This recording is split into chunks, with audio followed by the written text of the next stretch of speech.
హార్టికల్చర్కు మెరుగైన ప్రాంతం రాయలసీమ. దూరదృష్టి ఉంటే ఇవన్నీ సాధ్యం.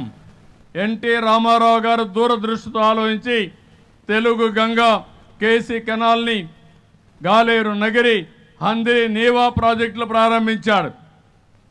ఈరోజు నేను ఆలోచిస్తున్నా, ఉండే రిజర్వాయర్లు ఈ జిల్లాలో అన్నిట్లో నీళ్లున్నాయి, పూర్తిగా నీళ్లు ఉపయోగించుకోవాలి.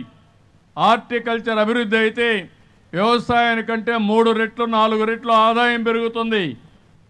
ఇంకో పక్కన గోదావరి నీళ్లు బనకచెర్లకు తేవాలని, తద్వారా రాయలసీమలో శాశ్వతంగా కరువు లేకుండా చేయాలని ఏకైక లక్ష్యంతో ఈ ప్రభుత్వం పనిచేస్తున్నాం.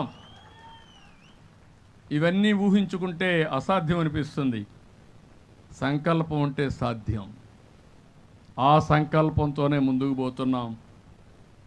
ఒకప్పుడు అందరూ ఎగతాళి చేశారు, గోదావరి కృష్ణాన్ని లింక్ చేస్తానంటే పట్టిసీమ పెట్టి.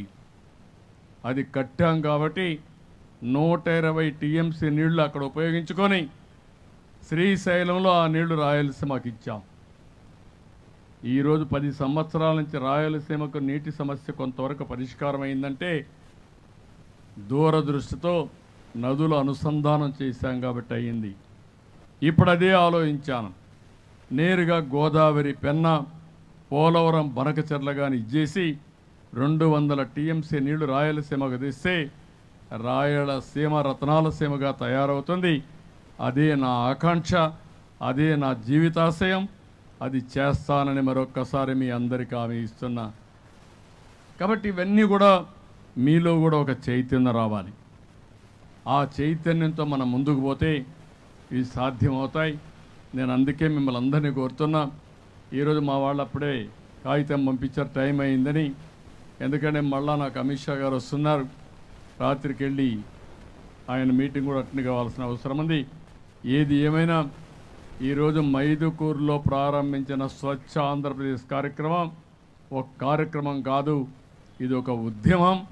దీన్ని మీరందరూ ఓనర్షిప్ తీసుకొని ఉద్యమ స్ఫూర్తితో ముందుకు పోవాల్సిందిగా మరొక్కసారి అందరినీ కోరుకుంటూ అందరికీ నమస్కారాలు. జై హింద్, జై ఆంధ్రప్రదేశ్.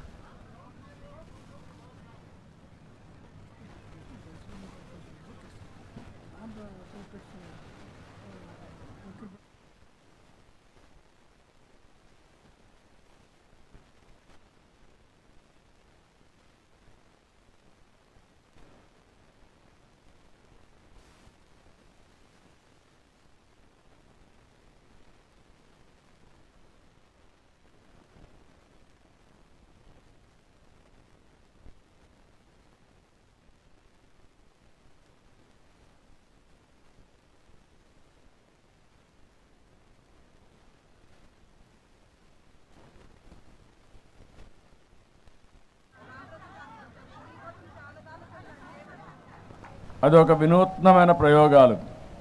చాలామంది ఇవన్నీ చేస్తున్నారు. వారందరికీ కూడా మనస్ఫూర్తిగా అభినందనలు తెలియజేస్తున్నా. సెక్రటరీ ఎంఏయుడి కన్నబాబు గారు, డిస్ట్రిక్ట్ కలెక్టర్ శ్రీధర్ చెరుకూరి గారు,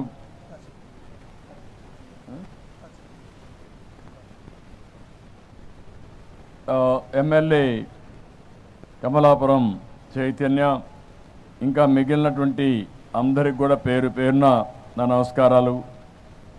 ఈరోజు అందరినీ కూడా